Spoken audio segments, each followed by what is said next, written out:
विद्यार्थी मित्रांनो, स्वागत आहे तुमचं आपल्या कौटिल्य आय एस अकॅडमी मध्ये. आज आपण पर्सेंटेज हा चॅप्टर शिकणार आहोत. आता पर्सेंटेज चॅप्टर हा खूप मोठा आहे, त्यामुळे आपण हा 2 लेक्चर मध्ये शिकणार आहोत आणि आयोगाचं देखील वेटेज या चॅप्टरसाठी भरपूर आहे. आपण काय करणार आहोत, पहिल्यांदा सुरुवातीला एक प्रत्येक टाईपचे एक एक्झाम्पल आणि त्याच्यानंतर आयोगाचे एक्झाम्पल पाहू. आता हे लेक्चर आपलं कोणत्या कोणत्या एक्झामला उपयोगी येऊ शकतं. पर्सेंटेज जर बघितलं तर आपल्याला एमपीसीसी साईडला पण एक्झाम्पल येतात, यूपीसीसी साईडला पण एक्झाम्पल येतात. इव्हन तुमच्या बँकिंगसाठी तर खूप महत्वाचं आहे, बँकिंगसाठी आहे. त्याच्यानंतर आपल्या एमपीसीचे ग्रुप बी, ग्रुप सी हे एक्झाम असतील. त्याच्यानंतर पोलीस भरती असेल, सरळ सेवा भरती असतील, याला देखील उपयोगी आहेत. हे सगळ्यांना हे लेक्चर उपयोगी आहे. तर पर्सेंटेज म्हणजे काय असतं, जर समजा आता आपण सगळे 10वी 12वी ग्रॅज्युएशन झालेलो विद्यार्थी आहोत, तर त्यावेळेस आपल्याला कसं असतं, जर समजा 5 विषय असतील तर कसं त्याचे एक विषय 100 मार्कला, तर म्हणजे 500 मार्क्स टोटल असायचे. त्याच्यापैकी एखाद्याला 300 मार्क पडले तर आपण काय करायचो, 500 भागिले 300, 300 भागिले 500 गुणिले 100 करायचो. आणि हे 0 जायचं, 5 × 30 म्हणजे त्या व्यक्तीला किती 60% पडले असे म्हणायचो.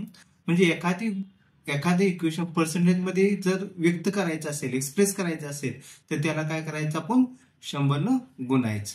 आणि जर त्याचं पर्सेंटेज चिन्ह हे घालवायचं असेल तर त्याला काय करतो, आपण 100 न भागतो. चला आपण आज त्याच्यावरचे एक्झाम्पल बघू. सुरुवातीला तुम्हाला एक टाईप प्रत्येकाचे एक्झाम्पल आणि त्याच्यानंतर आयोगाचे एक्झाम्पल, जेणेकरून कसं आयोगाचे एक्झाम्पल म्हणजे आपण आयोगाचे पॅटर्न चाललोय हे आपल्या लक्षात येतं. आता पहिला प्रश्न बघा, 68% बरोबर किती? एकदम सिंपल आहे. आता 68% बरोबर किती, तर आपल्याला काय सांगितले त्यांनी, मी काय म्हणलं होतं ह्या मगाच्या याच्यामध्ये, ज्यावेळेस आपल्याला पर्सेंटेज मध्ये एक्सप्रेस करायचं असतं, व्यक्त करायचं असतं, त्यावेळेस आपण 100 न गुणतो. आणि पर्सेंटेज चिन्ह हे घालवायचं असेल तर त्यावेळेस काय करतो, आपण त्याला 100 ने भागावं लागेल ना, त्याशिवाय ते पर्सेंटेज चिन्ह जाणार नाही. म्हणजे काय करणार आपण, 68 भागिले 100 बरोबर किती येईल,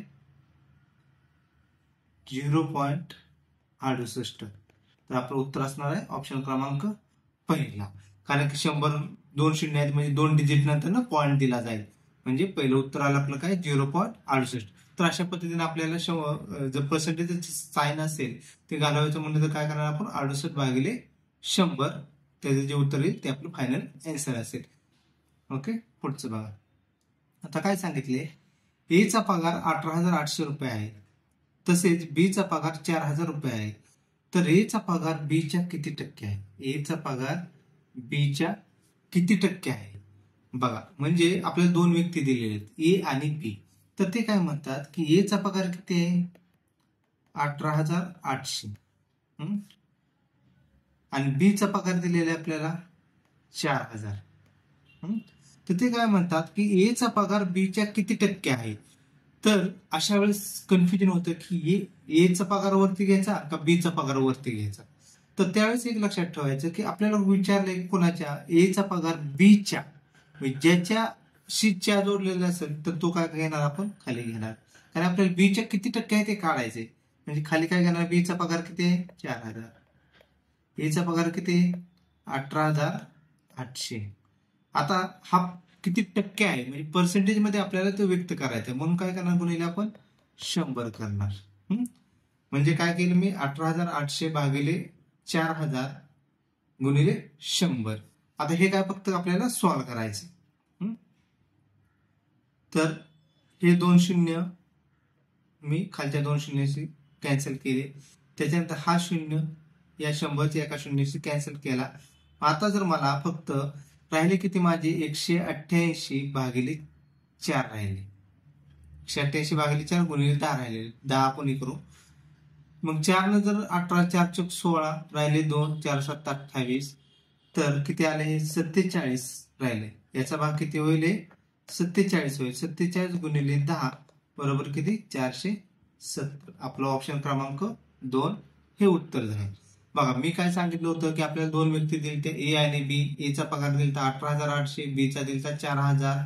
तर ए चा पगार बी च्या किती टक्के आहे बघा, एचा पगार बीच्या किती टक्के आहे, तर आपल्याला काय काढायचंय की ज्याच्याशी च्या जोडलेला आहे च्या, तर तो खाली घ्यायचा आणि एचा पगार काढायचा आहे ना, किती टक्के आहे, तर एचा पगार वरती घ्यायचा.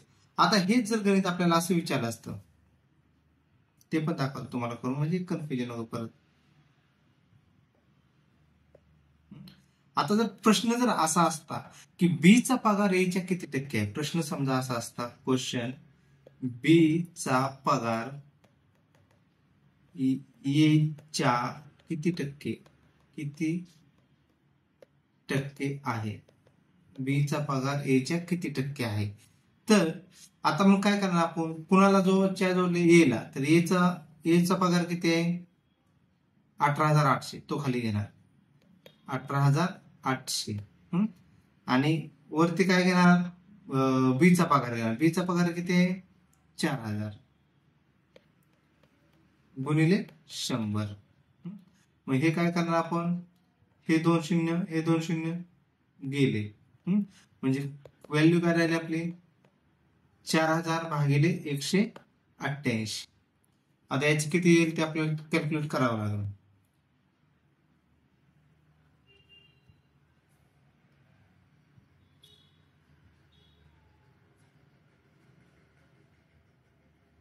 ,27 येते. हे उत्तर काय आलं असतं मग 21.27% आहे. तर अशा पद्धतीने आपण ह्या टाईपचे एक्झाम्पल सॉल्व्ह करायचे. आता पुढचा एक्झाम्पल बघा, 7,500 रुपयाच्या एका वस्तूवर एका दुकानदाराने 20% सूट दिल्यास त्या वस्तूची विक्री किंमत किती. आता म्हणजे तुम्ही दुकानामध्ये गेला, एक वस्तू आहे 7,500 रुपयाची. आता दुकानदार काय म्हणतो, त्याच्यावरती तुम्हाला 20% सूट आहे, तर त्या वस्तूची विक्री किंमत किती असते. वस्तूवर 20% सूट दिली तर त्या वस्तूची विक्री किंमत किती असेल. तर अशा वेळेस काय करायचं, बुकमध्ये भरपूर फॉर्म्युले आहेत, त्याच्यापेक्षा काय करायचं, ज्यावेळेस सूट दिली तर त्यावेळेस ते काय करायचं, जेवढी सूट आहे ती 100 मधून वजा करायची, 100 मधून वजा करायची. आता इथं सूट किती आहे 20, म्हणजे 100 वजा 20 बरोबर 80. आणि जी मूळ किंमत होती, ही मूळ किंमत किती आहे 7,000. तर हे काय करणार मग तुम्ही, 100शी 7,500, तर आपल्याला विक्री किंमत काढायची म्हणून 80शी किती, सिंपल एवढंच करायचं. जर त्यांनी जर 20% वाढवले असते तर आपण काय केलं असतं, 100 अधिक 20 केलं असतं. आता त्याने काय केले, आपल्याला सूट दिलेली आहे म्हणून काय करणार आपण, 100 मधून 20 वजा करणार, मग 80शी बरोबर किती, तर किंमत 80शी बरोबर किती, म्हणजे विक्री किंमत काढायची ना, मग 80 बरोबर किती. तर आपण याचं काय करतो, मग तिरकस गुणाकार करतो. तर काय होईल, 100 गुणिले एक्स बरोबर 7,500 गुणिले 80. मग एक्स बरोबर काय, 7,500 गुणिले 80 भागिले 100.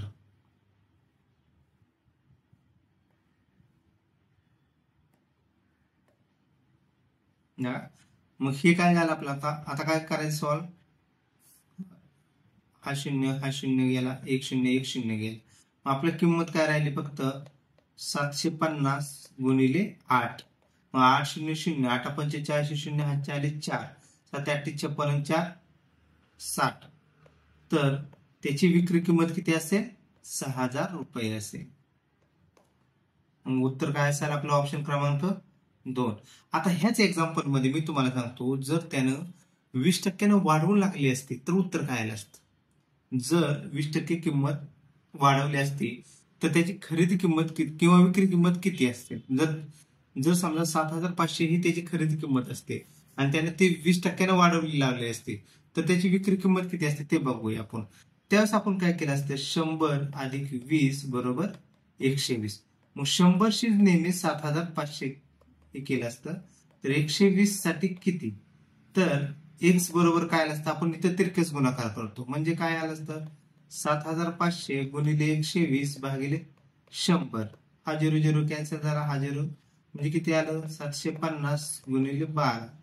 तर 12 0 0, 12 पंचे 700, 0 40 6, 12 सोबत 12 7 84 6 90. तर 9,000 त्यावेळेस आले असते, विक्री किंमत किती आली असते, 9,000 आले असते. आता एक आपण आपलं उत्तर बरोबर आहे का चुकलेलं आहे हे कसं चेक करणार? आता बघा इथे सूट दिलेले आहे, म्हणजे डिस्काउंट दिले 20% सूट दिलेले, तर त्यावेळेस आपली किंमत, आपलं आन्सर हे 7,500 पेक्षा कमी आले. बघा ज्यावेळेस आपण 20% वाढवले 120 केले, त्यावेळेस आपले 7,500 पेक्षा आन्सर हे जास्त आलं. तर याच्यावर आपल्याला कळतं की आपलं आन्सर बरोबर आहे का चुकलेलं आहे. बघा पुढचा, एका दुकानदाराने 4,200 रुपयाच्या एका वस्तूवर प्रथम 20% सूट दिली आणि त्यानंतर पुन्हा 30% सूट दिली, तर त्या वस्तूची विक्री किंमत किती? तर म्हणजे एक वस्तू आहे, तर ती किती आहे? 4,200 रुपयाला.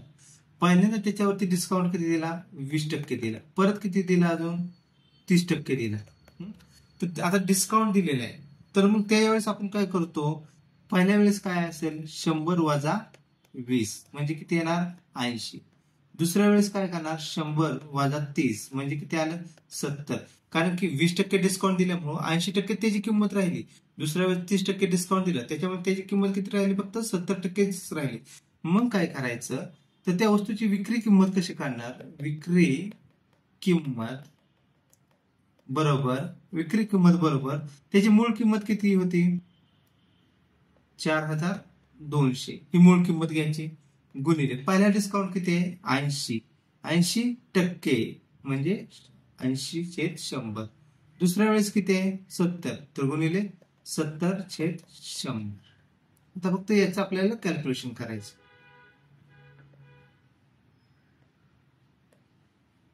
बघा म्हणजे आता कसं होईल?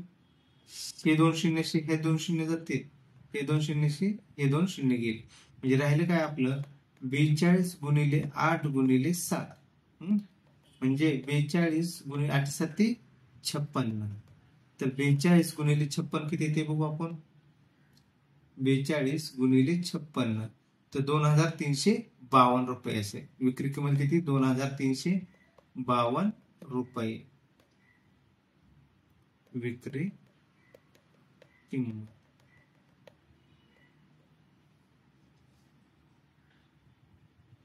बघा म्हणजे आपला ऑप्शन क्रमांक 4 हे झालं उत्तर. मी काय केलं? पहिल्यांदा आपल्याला सूट दिलेली आहे म्हणून जो डिस्काउंट होता तो पहिल्यांदा इथे 100 मधून मायनस केलं दोन्ही पण, आणि जी किंमत होती त्याला फक्त त्या जे डिस्काउंट होऊन 100 मधून मायनस आलेला व्हॅल्यू आहे, तर ती आता पहिल्यांदा 80 होती, दुसऱ्यांदा 70 होती. त्यानं काय केलं? मल्टिप्लाय केलं आणि 100 त्याला डिवाइड केलं, कारण ती पर्सेंटेज मध्ये एक्सप्रेस होते म्हणून. पुढचं बघा, एका गावची लोकसंख्या 4,800 आहे. त्या गावची लोकसंख्या दरवर्षी 25% वाढते, तर 2 वर्षानंतर त्या गावची लोकसंख्या किती असेल? म्हणजे एक गाव आहे, त्या गावात 4,800 लोकसंख्या आहे, प्रत्येक वेळेस काय होते? 25% वाढते, तर 2 वर्षानंतर त्याची लोकसंख्या किती होईल? मग इथं मागाच्या वेळेस आपण काय केलं? डिस्काउंट असल्यामुळे काय केलं? तर ती वजा केली. मग आता इथं काय करावं लागेल? इथं 100 मध्ये हे 25 ऍड करायचं, म्हणजे किती होईल? 125. आता दोन्ही वेळेस 125 नव्हते, तर 2 वर्षानंतर गावची लोकसंख्या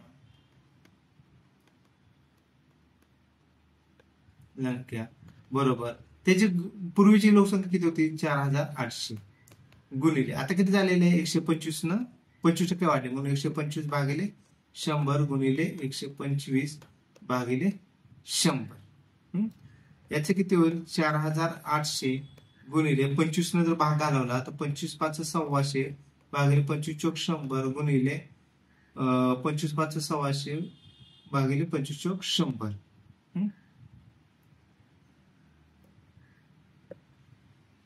25 चोक 100. तर 4 न जर भाग घालवला इथे तर 4 1 4 4 2 8 0, म्हणजे काय राहिले? आपली 1200 गुणिले 5 गुणिले 5/4. आता परत हे 4 न भाग घालू, 4 3 12 म्हणजे काय राहिले? 300 गुणिले 5 5 25 होईल, म्हणजे 25 3 75 झालं आणि वरती 2 शून्य झाले, तर त्या गावची लोकसंख्या 2 वर्षानंतर 7,500 होईल. म्हणजे आपलं उत्तर किती आलं असतं? 7,500. 7,500. ओके, म्हणजे 2 वर्षानंतर व्हॅल्यू वाढते म्हणून आपण काय केलं, 100 अधिक 25 आणि 2 वर्ष आहे त्याच्यामुळे 2 वेळा त्याला 125 भागिले 100 न गुणले. जर त्याने 3 वर्ष दिलं असतं तर त्यावेळेस ते आपण 125 भागिले 100 किती 3 वेळा त्याला गुणलेलं असतं. ओके, चला नेक्स्ट बघा, हे पगाराच्या टक्केवारीचे गणित. समीरचा पगार आशिषच्या पगारापेक्षा 35% जास्त आहे, तर आशिषचा पगार समीरपेक्षा किती टक्क्याने कमी आहे. म्हणजे इथे काय म्हणतात, समीरचा पगार आशिषच्या पगारापेक्षा 35% जास्त आहे. तर मग अशा वेळेस काय करायचं, व्हॅल्यू दिलेली आहेत ना, तर आशिषच्या पगार, मग ज्याचं आशिष आहे ना, आशिष त्याचं 100 घ्यायचा पगार, काय म्हणून आपण 100 घेतला. दुसरं काय, समीरचा पगार किती होईल, मग समीर 135 होईल. तर आशिषचा पगार समीरपेक्षा किती टक्क्यानं कमी आहे. आता मग अशा वेळेस काय करायचं की ह्या दोघातला जो फरक आहे तो काय असणार, हा दिलेला 35%च राहतो. मग आशिषचा पगार समीरपेक्षा किती टक्क्याने कमी आहे, कसं करणार, आशिषचा पगार समीरपेक्षा किती टक्क्यांनी कमी आहे. आपल्याला काय कमी आहे, तर काय करणार तुम्ही, ह्या दोघातला फरक घेणार 100 आणि 135 मधला. तर ह्या दोघातला फरक किती येणार, 35. हा नेहमी हा जो 35% दिलेला आहे तो तेवढाच येतो. आपण एक्झाम मध्ये सॉल्व्ह करताना डायरेक्ट 35 घेणार वरती. आता इथे कमी आहे म्हणलं की ह्या दोघातली मोठी व्हॅल्यू घ्यायची, म्हणजे किती येणार, 135 भागिले येणार आणि त्याला 100 न गुणायचं. बघा, कमी आहे म्हणलं की ह्या दोघातील जी मोठी व्हॅल्यू आहे ती घ्यायची, गुणिले 100 करणार. मग आपलं काय होईल बघा, 35 भागिले 135, याचं उत्तर आलं 0.2592. 0.2592 गुणिले 100, तर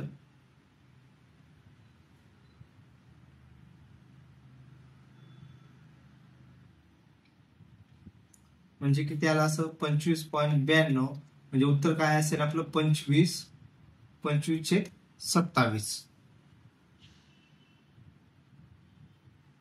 चला आपण त्या पद्धतीने देखील सॉल्व्ह करू, म्हणजे आपण मी कॅल्क्युलेटर डायरेक्ट घेतलं पण तसं देखील करू, म्हणजे कन्फ्युजन नाही.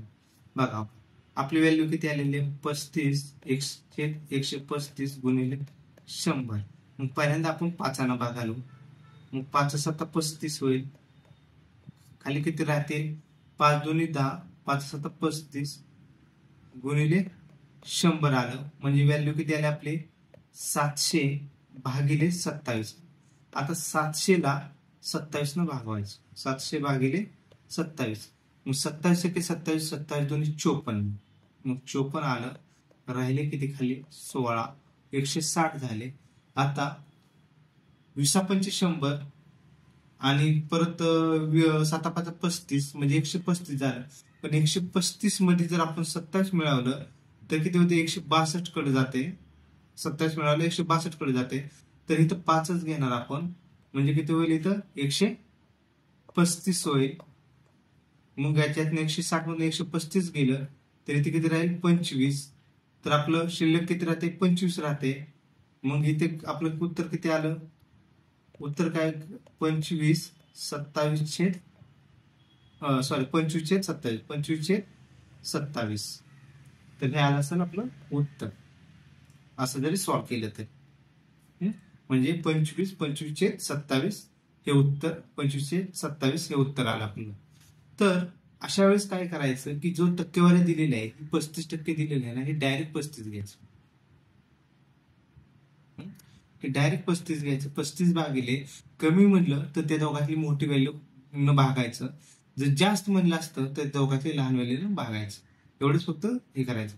आणि कुणाच्या पगारापेक्षा किती टक्के जास्त आहे तर त्याच्यात 100. आपण इथं कसं घेतलं, समीरचा पगार आशिषच्या पगारापेक्षा ज्याला त्या जोडलं त्याचं 100 घ्यायचं, जास्त आहे कमी, म्हणजे त्याच्यावरून आपल्याला कॅल्क्युलेशन करायला सोपं जातं. चला पुढचं बघा, आता ही एक आयोगाचा एक फेवरेट टाईप आहे. एका गावात मराठी जाणणारे 82%, हिंदी जाणणारे 76% लोक असून दोन्ही भाषा जाणणारे 2244 लोक आहेत. जर त्या गावात दोन्ही भाषा न जाणणारे 8% लोक असतील तर त्या गावची लोकसंख्या किती? बघा, म्हणजे जर आपण 100% लोक म्हणले, 100% लोक आहे, हा आयोगाचा ह्या टाईपचा असलं फेवरेट असतं. कारण की याच्यामध्ये आपल्या परम्युटेशन कॉम्बिनेशन याचा देखील उपयोग करून काय काय सॉल्व्ह करतात, काय काय वेन डायग्राम सॉल्व्ह करून करतात. आता आपण काय म्हणू की 100% लोक काय आहेत त्या गावातले, त्यातले 8% लोक दोन्ही भाषा जाणत नाहीत. ते काय म्हणतात की 82% लोक काय जाणतात, हिंदी जाणतात. परत 76% लोक काय जाणतात,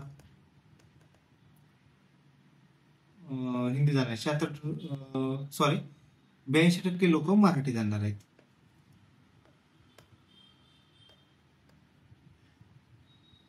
82% लोक मराठी जाणणार आहेत, 76% लोक हिंदी जाणणार आहेत. आणि दोन्ही भाषा जाणणारे लोक किती दिले आहेत? दोन्ही भाषा इथं डायरेक्ट 2244 दिलेले आहेत. तर अशा वेळेस काय करायचं, आपल्याला मराठीचे किती आहेत? मराठी प्लस हिंदी, ह्या दोघांची बेरीज किती करायची? मराठीची किती आहे? 82 प्लस हिंदीची किती आहे? 76. मराठी प्लस हिंदी ह्या दोघांची बेरीज किती आली आपली? 6 2 8, 8 7 15, 158 आली. त्या दोघांची बेरीज किती आली? 158.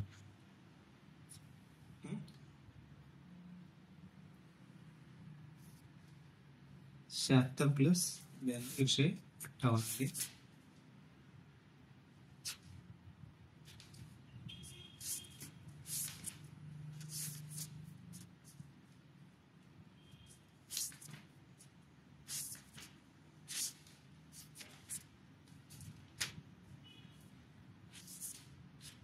हम्म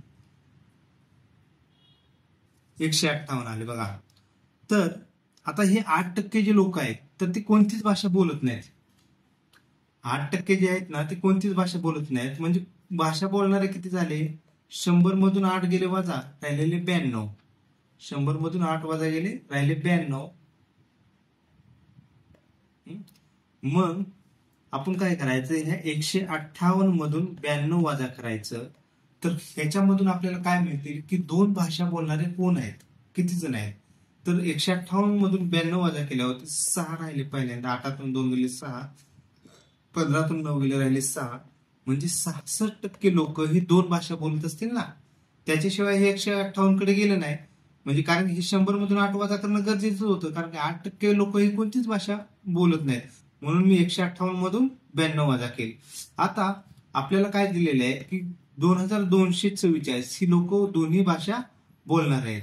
तर 66% म्हणजे 66% of X is equal to किती?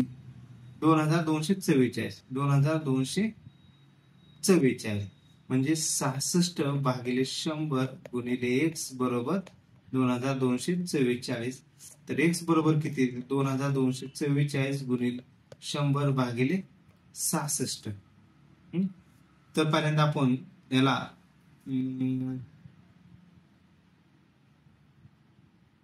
11 भागालो. हो, 11 66, 11 दुनी 22, दिला 0, 11 44. म्हणजे काय राहिलं? 204 भागिले 6 गुणिले 100. तर पुढे काय होईल याचं?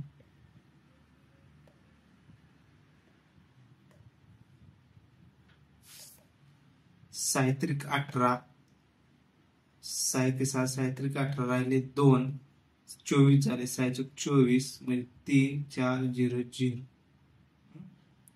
तर एक्स बरोबर किती आलं? 3400 आलं. बघा, तर त्या गावची लोकसंख्या किती होती? 3400 होती. हे मी परत सांगतो कारण की ह्या टाईपचे भरपूर एक्झाम्पल येतात.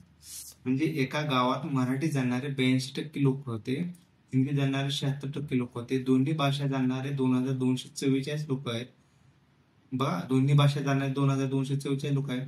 जर त्या गावात दोन्ही भाषा न जाणणारे 8% लोक असतील तर त्या गावची लोकसंख्या किती? तर त्या गावची लोकसंख्या किती आहे? मग मी काय म्हणलं की टोटल लोकसंख्या 100% धरली, त्यातली 8% काढून घेतल्यावरती 8% कुठलीच भाषा बोलत नाहीत, मग 8% कॅन्सल केलं, राहिलेले 92% राहिले. आता ह्या 92%मध्ये 82% मराठी, 76% हिंदी ह्यांची ऍडिशन केली तर मला 158 भेटले. मग ही 92% जास्त गेली. जास्त का गेली? 92 जास्त का गेली? तर त्याच्यामध्ये काही लोक डबल भाषा बोलतात. तर मग मी 158 मधून 92 वजा केलं तर मला 66% लोक हे दुहेरी भाषा, दुभाषिक भेटले, म्हणजे दोन भाषा बोलणारे भेटले. तर मी काय म्हणलं की 66% ची व्हॅल्यू आपल्याला किती दिलेली आहे? 66% ची व्हॅल्यू किती दिली? 2244. तर 100%, तर मी काय म्हणलं 66% of X is equal to 2244. तर एक्स ची व्हॅल्यू भेटली आपल्याला ए. आता काय काय जण असे पण म्हणू शकतात 66 भेटले, तर 66 साठी 2244, तर 100 साठी किती? आणि टोटल लोकसंख्या काढायची ना आपल्याला, तर 100 साठी किती? तर हेच 2244 भागिले 66 गुणिले 100. आले का ही स्टेप? काय काय जण असं पण मांडतात, म्हणजे प्रत्येकाची मांडण्याची पद्धत वेगवेगळी असते. पुढे बघा, एका वर्गातील 72 विद्यार्थी फक्त चहा पितात, 50% विद्यार्थी कॉफी पितात, 25% विद्यार्थी चहा व कॉफी दोन्ही पितात, आणि 5% विद्यार्थी चहा ही पित नाहीत किंवा कॉफी ही पित नाहीत. तर किती टक्के विद्यार्थी फक्त चहा किंवा कॉफी पितात? बघा, मगाच्या सारखाच प्रश्न आहे. आता दुय्यम निबंधक मे 2022 प्रश्न आहे. मग बघा, जर 100% विद्यार्थी म्हणून 100% विद्यार्थी आहेत, त्यातले ते काय म्हणतात की 72 विद्यार्थी चहा पितात, तर ते सोडून थोड्या वेळ साईडला 50% विद्यार्थी कॉफी पितात. मग 100%च्या 50% किती? 50 विद्यार्थी कॉफी पितात. 50 विद्यार्थी काय करतात? कॉफी पितात. पुढे काय म्हणतात की 25% विद्यार्थी चहा व कॉफी दोन्ही पितात. 25% विद्यार्थी चहा व कॉफी पितात. 5% विद्यार्थी चहा व कॉफी चहाही पित नाहीत किंवा कॉफी पित नाहीत. म्हणजे हे जे 5% आहेत तर ते काहीही पित नाहीत. म्हणजे मगाच्या एक्झाम्पल साठी झालं का की 8% लोक कोणतीच भाषा बोलत नाहीत, सेम तसंच आहे बघा. मग आता आपल्याला काय दिलेलं आहे? 72% विद्यार्थी फक्त चहा पितात. 72% विद्यार्थी चहा पितात. तर हे 72% कुठले असतील बघा. आता हे 50% कॉफी असणार, हे 50% कॉफी पितात, प्लस हे 25% चहा व कॉफी पितात, हे 25 झालं, प्लस हे 5% काही पित नाहीत. यांची बेरीज किती येते? 50 प्लस 25, 75, 5, 80. म्हणजे 80% लोक गेली. राहिले किती हो? 100 मधून 80 वजा केले, राहिले 20%. तर हे 20% लोक जे आहेत ते काय असणार आहेत? फक्त चहा पिणारे असणार ना. 20% लोक हे जे आहेत ना, 20% लोक फक्त चहा पिणारे आहेत. म्हणजे आपल्याला चहा पिणाऱ्यांची संख्या काय दिलेली? 72 दिलेली. मग आपण काय म्हणू शकतो? 20 साठी 72. 20 साठी 72. तर आपल्याला काय काढायला सांगितले? 20 साठी 72. तर आपल्याला काढायला काय सांगितले? तर किती विद्यार्थी फक्त चहा किंवा फक्त कॉफी पितात? म्हणजे किती विद्यार्थी फक्त चहा किंवा फक्त कॉफी पितात? तर फक्त चहा पिणारे किती विद्यार्थी फक्त चहा किंवा फक्त कॉफी पितात? तर आता आपण काय करू शकतो इथं? 20 साठी 72. तर 100 साठी किती?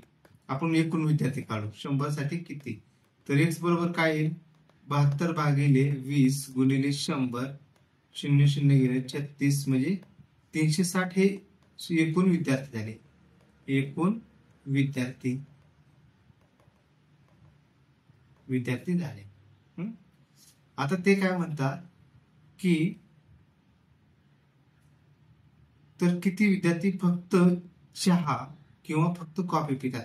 आता आपल्याला फक्त चहा पिणारे तर माहिती आहेत 72 आहेत. आपल्याला काढायचे काय फक्त कॉफी पिणारे विद्यार्थी काढायचे.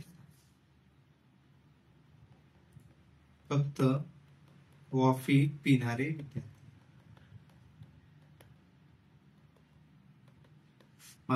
फक्त कॉफी पिणारे विद्यार्थी. मग आपल्याला सुरुवातीला काय दिले 50% विद्यार्थी कॉफी पितात, 25% विद्यार्थी चहा व कॉफी दोन्ही पितात आणि 5% विद्यार्थी काय करतात चहाही पित नाहीत किंवा कॉफीही पित नाहीत. मग आपल्याला काय करावं लागेल फक्त कॉफी पिणारे किती असते तर 50 मधून 25 वजा करावं लागेल. 50 मधून 25 वजा करावे लागते.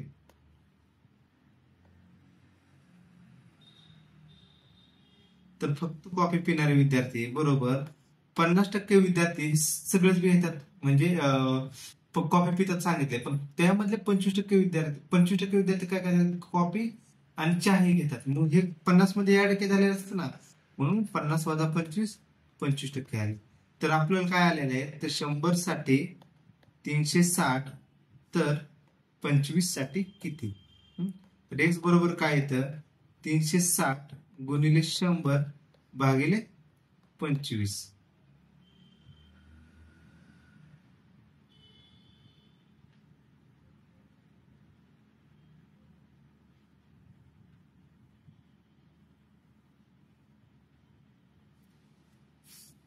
तर 25 साठी किती, सॉरी उलट मांडलं तुम्ही, म्हणजे उत्तर का असं येतं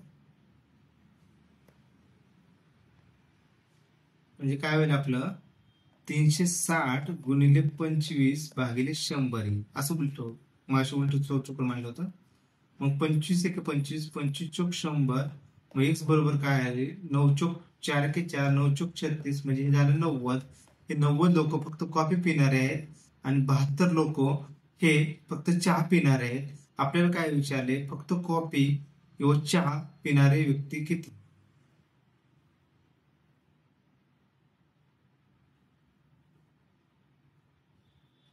फक्त चहा किंवा फक्त कॉफी पितात.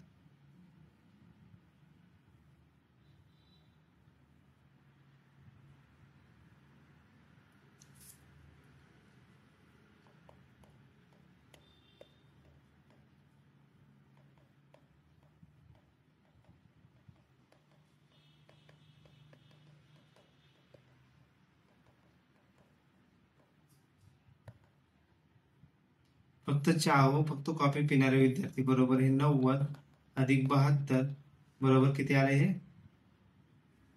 2 9 7 16 162 आले. 162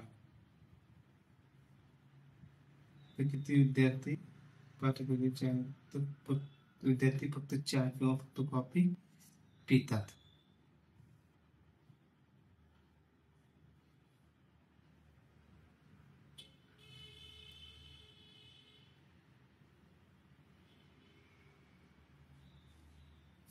वीस टक्के लोक फक्त चहा पिणारे आहेत. 20% बरोबर आहे. हे 100 360 आले बरोबर आहे. तर 360 45% 360 45 एक मिनिट आपण जर असं केलं तर 100 साठी 360 तर किती 20 होते आणि हे 25 तर 45 साठी किती 360 गुणिले 45 भागिले 100 0 0 गेलं 5 ने 10 5 ने 45 18 162 तिथे म्हणजे याच्यामध्ये ऑप्शन आयोगानं दिलेला नाही. तसं उत्तर आलं 162 बरोबर आहे. चला पुढचं आगगाडीचे प्रवास भाडे 20% वाढवले. बघा आगगाडीचे प्रवास भाडे 20% वाढवले. पुन्हा सलग 2 महिन्यात 10% व 25% वाढवले तर सुरुवातीच्या प्रवास भाड्यात एकूण किती टक्क्याने वाढ झाली. तर आपल्याला काय विचारलं की सुरुवातीच्या प्रवास भाड्यात एकूण किती टक्क्याने वाढ झाली. मग आपण असं समजू सुरुवातीची प्रवास भाडे 100 होते. सुरुवातीचे प्रवास भाडे किती होते? 100 होते. सुरुवातीचे प्रवास भाडे हे 100 होते. मग त्याच्यामध्ये काय केलं पाहिजे त्यांनी 20% वाढवले. म्हणजे ह्या 100ला आपण काय करणार वाढवलं म्हणल्यावरती 120 करणार भागिले 100. परत पुढच्या सलग 2 महिन्यात 10% व 25 परत काय केले 110 भागिले 100. परत 25% वाढवले म्हणजे 125 भागिले 100. आता फक्त हे सॉल्व्ह करायचं बघा. तर हे 100 गेले. हा झिरो गेला. त्या झिरो गेला. राहिलं काय आपलं 12 गुणिले 11 गुणिले 125 भागिले 100. 25 5 625 100 गुणिले 5/4 4 के 4 4 3 12 म्हणजे 3 गुणिले 11 गुणिले 5. 3 गुणिले 11 गुणिले 5.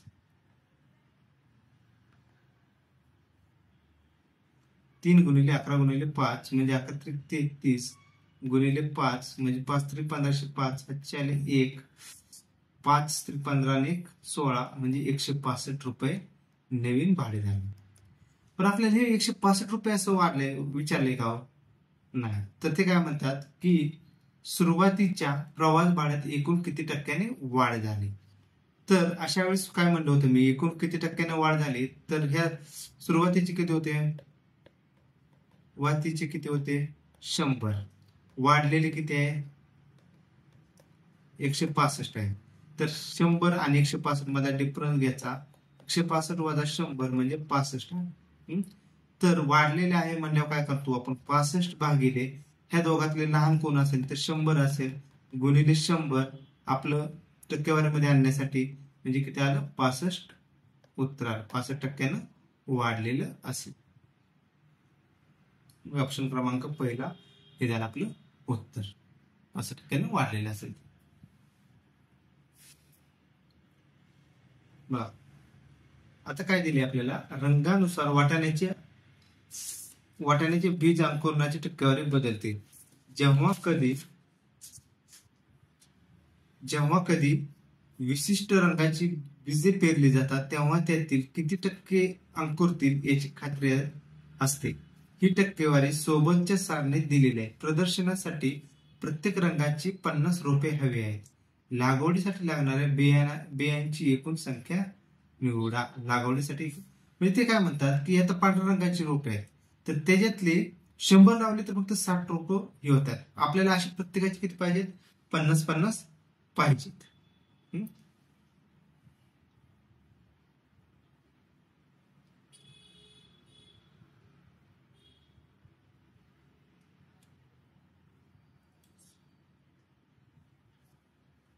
आपल्याला अशी रोप किती पाहिजेत 50-50 पाहिजेत. तर काय करणार आपण आता पहिल्यांदा पांढऱ्या रंगाची 50 रोपासाठी किती बिया लागतील ते काय म्हणतात की जर 100 रोप बी पेरलं तर 60% त्यातले उगवतील. तपकिरीमध्ये काय होईल 100 पेरले तर 80 उगवतील. लाल मध्ये 100 पेरले तर 90 उगवतील. आणि याच्यामध्ये किती पिवळा पेरले तर 70 उगवतील. काळ्यामध्ये 100 पेरले तर 50% उगवतील. तर आपल्याला काय विचारलंय तर एकूण लागवडीसाठी लागणाऱ्या बियांची एकूण संख्या किती. तर मग आपल्याला पांढऱ्यासाठी किती बिया घ्याव्या लागतील की जेणेकरून 50 रुपये उगवतील. मग पांढऱ्या बिया किती पांढऱ्या बिया बरोबर काय असणार आहे आपल्याला किती पाहिजेत 50 पाहिजेत. मग ते 5 म्हणजे किती टक्के उगवतात 60% म्हणजे 60% एक्स किती घ्यावे लागतील तर एक्स बरोबर काय येणार 50 भागिले 60 गुणिले 100. 50 भागिले 60 गुणिले 100 0 0 गेले कॅन्सल. 6 5 10 म्हणजे हे किती झालं 250 भागिले 3 झालं. म्हणजे याचं उत्तर किती 250 भागिले 3चं 83.33 83.33 आलं. तर पहिले पांढऱ्या बिया किती घ्याव्या लागतील आपल्याला? 83.33 घ्याव्या लागतील. आता पुढे काय? तपकिरी बिया. तपकिरी बिया. आता बरोबर काय असणार? 50 लागणार आहेत. मग पण त्याची किती टक्केवारीचे आहेत? 80/100 गुणिले x. मग x बरोबर काय येणार? 50 गुणिले 100/80. 0 0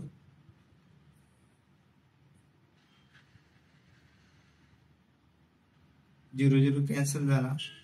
राहिले काय? 500/8. 500/8 किती आलं आपलं? 500/8. 8 7 48 राहिले 2. 8 2 16. 8 7 48 राहिले 2. 20 झाले. 8 2 16 राहिले किती? 4. 8 5 40 म्हणजे 62.5 यावे लागतील. 62.5. आता पुढच्या आपल्याला हे झाले तपकिरी. त्याच्यानंतर लाल बिया. त्याच्यानंतर काय? लाल बिया. लाल बियासाठी किती आहेत? त्याचं पर्सेंटेज 90. तर 90% गुणिले x बरोबर किती? 50.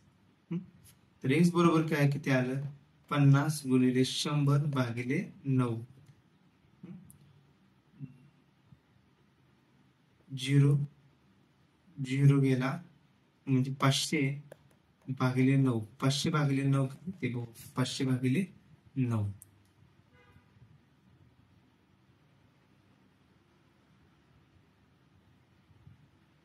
500/9. तर हे आलं 55.55. 55.55. हे लाल बियाचं झालं. आता पिवळ्या बिया.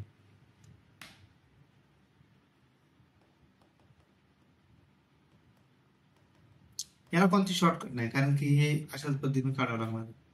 पिवळ्या बियाचं किती? 70%. 70/100 इंटू x बरोबर 50. x बरोबर 50 गुणिले 100/70.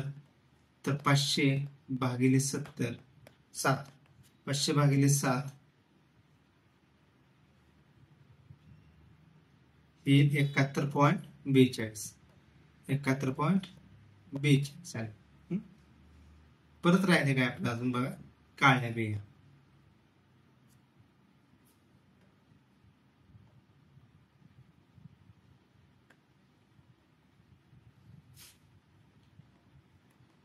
काळ्या बिया. काळ्या बियाची पासिंग पर्सेंटेज किती आहे? 50%. तर 50% गुणिले x बरोबर किती? 50 पाहिजेत. मग x बरोबर किती घ्यावे लागतील आपल्याला? 50/50 गुणिले 100 म्हणजे 100. आता आपल्याला त्यांनी ते काय म्हणलेत की त्यांना एकूण बिया किती घ्याव्या लागतील. आता एकूण बिया हे सगळ्यांची काय करणार आपण? बेरीज करणार. एकूण बियासाठी काय करणार? या सगळ्यांची बेरीज करणार. लागवडीसाठी लागणाऱ्या एकूण बिया. लागवडीसाठी लागणाऱ्या एकूण बिया. लागवडीसाठी लागणाऱ्या एकूण बिया. मग ह्याच्यामध्ये काय असणार आहे? हे सगळ्या बियांची बेरीज असणार आहे. पांढऱ्या, तपकिरी, लाल, पिवळ्या, काळ्या. म्हणजे पांढऱ्या अधिक तपकिरी प्लस पिवळ्या प्लस लाल प्लस काळ्या. मग पांढऱ्या किती आहेत? 83.33. पांढरे आहेत 83.33. तपकिरी किती आहेत? 62.5. तपकिरी आहेत 62.5. 62.5. पिवळे किती आहेत? 41.42. 41.42. लाल किती आहेत? 55.55. 55.55. काळ्या किती आहेत? तर 100. तर यांची बेरीज जर केली तर यांची बेरीज ही 372.84 येते. 372.84 येते. म्हणजे आपलं उत्तर किती असणार आहे? 375 हे उत्तर असणार. 375 हे उत्तर असणार. ओके, म्हणजे ह्या टाईपचं आपल्याला एक्झाम्पल हे अशाच पद्धतीनं सॉल्व्ह करावं लागेल. याला कोणतीही शॉर्टकट वगैरे काही नाही. जनरली असते एक्झाम्पल ही शेवटी सॉल्व्ह करायला यायची, कारण की हे टाइम कन्झ्युमिंग असतं ना. कारण की याला आता एवढं कॅल्क्युलेशन करण्यासाठी वेळ लागला. एवढ्या वेळामध्ये तुमचे बाकीचे 2-3 एक्झाम्पल सॉल्व्ह होऊन झालेले असते. म्हणजे हे शेवटचे अशा पद्धतीचे एक्झाम्पल. बघा, एका शहरात 65% लोक दूरदर्शनवर बातम्या बघतात, 40% लोक वर्तमानपत्र वाचतात, 25% लोक वृत्तपत्र वाचतात आणि दूरदर्शनवर बातम्या देखील पाहतात. किती टक्के लोक दूरदर्शनवर बातम्या पाहत नाहीत किंवा वर्तमानपत्र वाचत नाहीत? आपल्याला आता हे विचारले. म्हणजे 100% लोक आहेत, त्याच्यातले 65% लोक काय करतात? दूरदर्शनवर बातम्या बघतात.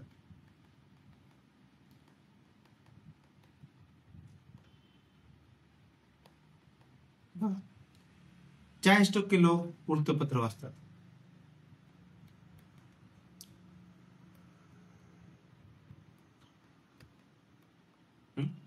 25% लोक काय करतात?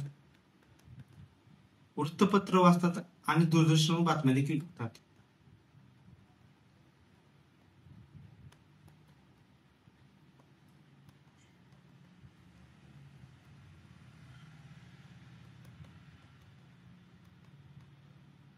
बातम्या देखील बघतात. आपल्याला काढायचंय काय?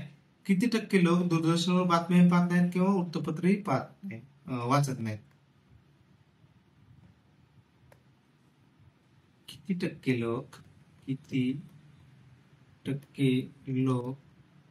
वृत्तपत्रही वाचत नाहीत, वृत्तपत्र ही वाचत नाहीत आणि दूरदर्शनवर बातम्याही पाहत नाहीत?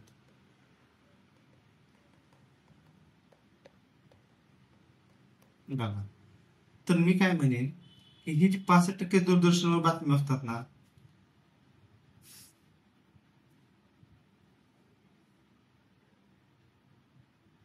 बघा, मग आपल्याला सॉल्व्ह कसं करायचं? हे 65% जे आहेत दूरदर्शन बातम्या बघणार प्लस 40% वृत्तपत्र वाचणारे, या दोघांची बेरीज किती येते? 65 आणि 40 105. म्हणजे 105% हे लोक वृत्तपत्र आणि हे बातम्या वाचतात. पण आपल्याला याच्यामधून जे डबल हे 25% लोक जे आहेत ना, ते दोन्ही वाचतात ना. म्हणजे दूरदर्शन बघतात आणि बातम्या वाचतात, ते वजा करायचं. 105 वजा 25 म्हणजे हे किती झालं आपलं? 80% आलं. 5 गेले 0, 10 2 गेले 8, म्हणजे 80% आले. तर 80% लोक हे एकतर दूरदर्शन बघतात किंवा बातम्या बघतात. मग आपल्याला काय विचारले? किती टक्के लोक दूरदर्शनवर बातम्याही पाहत नाहीत किंवा वर्तमानपत्रही वाचत नाहीत? तर ते किती असणार आहेत? तर 100 वजा 80 बरोबर 20% लोक. म्हणजे 20% लोक हे दूरदर्शन ही पाहत नाहीत आणि वृत्तपत्रही वाचत नाहीत. 20% लोक दूरदर्शन हे पाहत नाहीत आणि वृत्तपत्र वाचत नाहीत. ओके, म्हणजे मी पहिल्यांदा कसं केलं की मी पहिल्यांदा काय म्हणलं की 100 लोक आहेत, म्हणजे 100% लोक, त्यातले 65% दूरदर्शनवर बातम्या बघतात, 40% वृत्तपत्र वाचतात आणि 25% हे वृत्तपत्र वाचतात आणि बातम्या वाचतात. मग मी जर मागाच्या आपल्या सुरुवातीच्या एक्झाम्पल सारखं दूरदर्शनवर बातम्या बघणाऱ्या 60 आणि 65 आणि 40% वृत्तपत्र ह्यांची बेरीज केली तर ती गेली माझी 105. तर ही जास्त कशामुळे आली? तर हे 25% लोक आहेत ना, ते वृत्तपत्र वाचत होते आणि हे पण बघत होते. मग मी म्हणलं की 105 मधून हे 25 वजा केले तर राहिले किती? 80%. म्हणजे 80% लोक कसे झाले? एक तर वृत्तपत्र वाचणारे किंवा दूरदर्शन बघणारे. मग आता राहिले किती? 20%, 100 मधून 20 गेले, राहिले 20. तर 20% कोण असणार? ते वृत्तपत्रही वाचत नाहीत आणि दूरदर्शनवर बातम्याही पाहत नाही.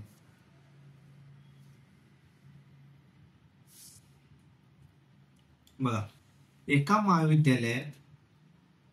महाविद्यालयात एकूण 600 विद्यार्थी आहेत. प्रत्येकास एकतर इंग्रजी किंवा हिंदी किंवा दोन्ही विषय दिले. जर 75% विद्यार्थ्यांनी इंग्रजी व 45% विद्यार्थ्यांना हिंदी विषय दिला असेल तर दोन्ही विषय घेणाऱ्यांची संख्या काढा. मग हा तर खूप सिंपल आहे. टॅक्स असिस्टंट मेन्सचा प्रश्न आहे. बघा, सेम करायचा. आपल्याला काय दिले? एकूण विद्यार्थी किती दिले महाविद्यालयात? एकूण विद्यार्थी 600 दिले. प्रत्येकास एकतर इंग्रजी किंवा हिंदी किंवा दोन्ही विषय दिले तर ते काय म्हणतात? जर 75% विद्यार्थ्यांनी काय घेतलेले आहेत? इंग्रजी घेतलेले, इंग्रजी. 45% विद्यार्थ्यांनी काय घेतलेले आहेत? हिंदी घेतलेले. आपल्याला काढायचे काय? दोन्ही विषय घेणाऱ्या विद्यार्थ्यांची संख्या. विद्यार्थ्यांची संख्या. तर मी काय करेन? इंग्रजी अधिक हिंदी यांची बेरीज करेन. ते किती जणांनी घेतलेलं आहे? तर 75 अधिक 45, 5 आणि 5 10 0, 4 1 7 आणि 8 8 4 आणि 5 7 आणि 5 12 म्हणजे 120%. तर आता हे 20 काय करेन मी? 120 माझा 100 घेतले तर हे 20% लोकांनी दोन्ही विषय घेतले असतील ना. तर आपल्याला फक्त त्यांची किती जणांनी घेतले ते काढायचे. तर अशा वेळेस काय करेन मी? हे जे दिलेले आहेत आपल्याला 600, तर हे 100%शी इक्वेट करेन. 100 साठी 600, तर 20 साठी किती? तर x बरोबर किती आलं? 600 गुणिले 20 भागिले 100. तर 0 0 गेला कॅन्सल. 7 आणि 12 120. x साठी 120. तर दोन्ही विषय घेणाऱ्या विद्यार्थ्यांची संख्या किती असेल? तर 120 असेल.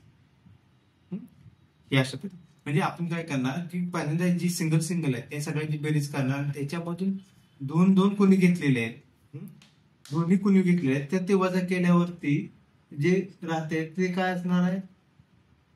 तर दोन्ही विषय घेणाऱ्या विद्यार्थ्यांची संख्या असेल. बघा, 73 विद्यार्थी असलेल्या वर्गातील 73 विद्यार्थी किती आहेत? 73 आहेत. काही विद्यार्थी केवळ गिटार आणि काही केवळ बासरी वाजवू शकतात. 11 विद्यार्थी गिटार आणि बासरी दोन्ही वाजवू शकतात.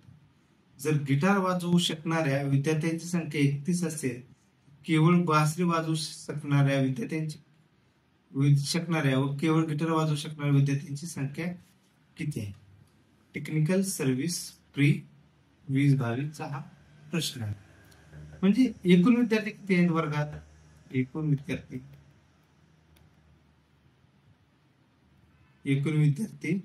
73 आहेत.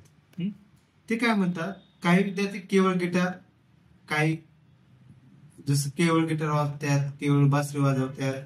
11 विद्यार्थी गिटार आणि बासरी दोन्ही वाजवतात. 11 विद्यार्थी गिटार अधिक बासरी वाजवतात. 11 विद्यार्थी काय करतात? गिटार व बासरी दोन्ही वाजवतात. जर गिटार वाजवू शकणारे विद्यार्थ्यांची संख्या 31 आहे तर ते काय म्हणतात? गिटार किती जण वाजवतात? 31 जण वाजवतात. आपल्याला काय काढायचंय? केवळ बासरी अधिक व बेरीज नाही करायची, व केवळ गिटार ह्या दोघांचे करायचे. मग हे काय? गिटार किती? 31 वाजवतात आणि 11 विद्यार्थी गिटार आणि बासरी हे दोन्ही वाजवतात. तर मग केवळ गिटार वाजवणाऱ्या विद्यार्थ्यांची संख्या आहे. केवळ गिटार वाजवणाऱ्या विद्यार्थ्यांची संख्या बरोबर ह्या 31 मधून हे 11 वजा करावे लागतील. म्हणजे किती झाले? 31 मधून 11 गेले, राहिले 20. इथंच आपलं उत्तर निघते. पण आपण पुढे देखील सॉल्व्ह करू.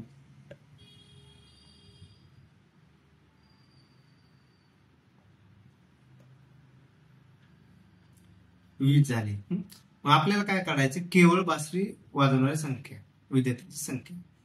तर केवळ बासरी वाजवणाऱ्या विद्यार्थ्यांची संख्या ही काय असणार आहे, ही 31. म्हणजे गिटार किती जण वाजवतात, 31 जण.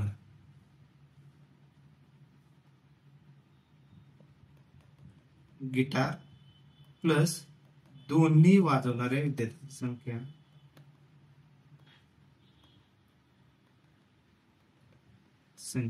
गिटार 31 जण वाजवतात आणि दोन्ही किती जण, आपल्याला 11.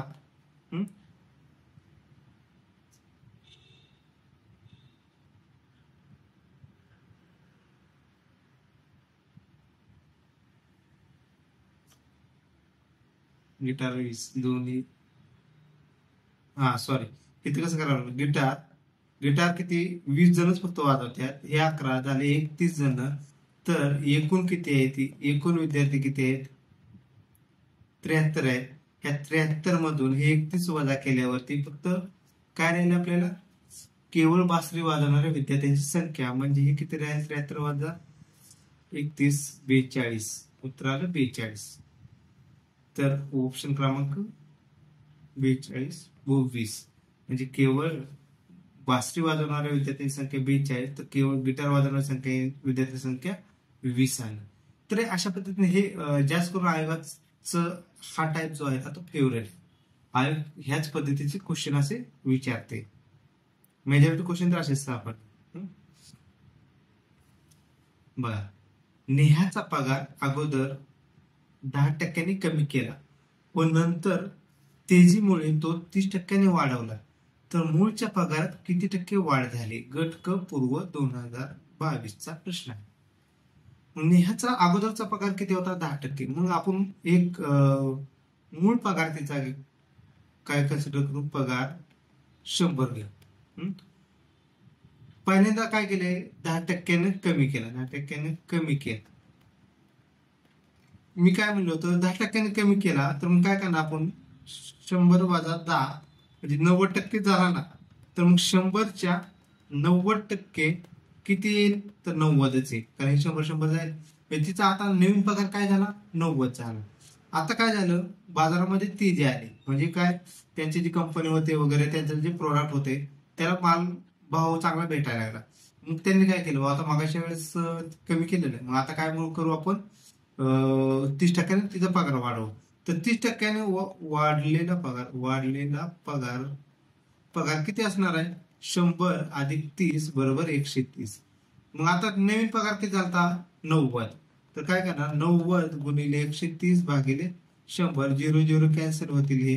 तर 13 गुणिले 9, 9 त्रिक 27, 7 हातच्याले 2, 9 9 2 11. तर नवीन पगार किती झाला तिचा, 117 झाले.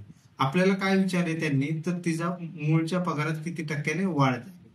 मग तिचा मूळचा पगार किती होता, मूळ पगार होता तिचा 100. वाढलेला पगार किती होता, वाढलेला पगार होता 117. ह्या दोघांना आपण काय करतो, फरक घेतो. ह्या दोघांना फरक आला 17. तर मग काय करणार, 17 भागिले किती टक्क्याने वाढलाय, म्हणजे ह्या दोघांमध्ये लहान कोणते आहे, 100 भागिले 100 गुणिले 100. तर 17% तिचा पगार वाढला. ऑप्शन क्रमांक पहिला. म्हणजे आपल्याला कसं सॉल्व्ह करावं लागलं, की आपण पहिल्यांदा कन्सिडर केलं की तिचा मूळ पगार 100 होता. मग पहिल्यांदा तिने 10% कमी केला, म्हणून आपण 100 वजा 10 केलं, तर 90%. आता 90% किती त्याच्या मूळ पगाराच्या, तर आपलं उत्तर आलं ते 90. मग वाढलेला पगार परत काय केलं त्यांनी, 30% वाढवला. पण 30% कशा वाढवतात, जे सुरुवातीचा 90 होता, 90 झालेलं होतं, त्याच्यावर 30% वाढवलेलं आहे. म्हणून 90 गुणिले 130 भागिले 100 केले, त्याच्यावर आपला पगार तिचा किती नवीन झालेला 117 झाला. आता किती टक्क्याने वाढला हे काढायचं होतं. तर कसं करणार आपण, 117 आणि मूळ पगारामध्ये घेणार. आता 90 घ्यायचं नाही, आपल्याला कशाचे सांगितले त्यांनी, मूळच्या पगारात सांगितले. नवीन पगार आलेला त्याच्यात नाही, तर मूळचा पगार किती होता, 100 होता. तर 100 आणि 117 ह्याच्याचा फरक घेतला तर तो किती आला, 17. 17 वाढलेला आहे म्हणजे ह्या दोघांची लहान व्हॅल्यू कोणती, 100. 17 भागिले 100 गुणिले 100, तर ते काय झालं, 17% तिचा पगार वाढला. ओके, आज आपण इथेच थांबू. मग राहिलेले क्वेश्चन हे नेक्स्ट लेक्चरला घेऊ.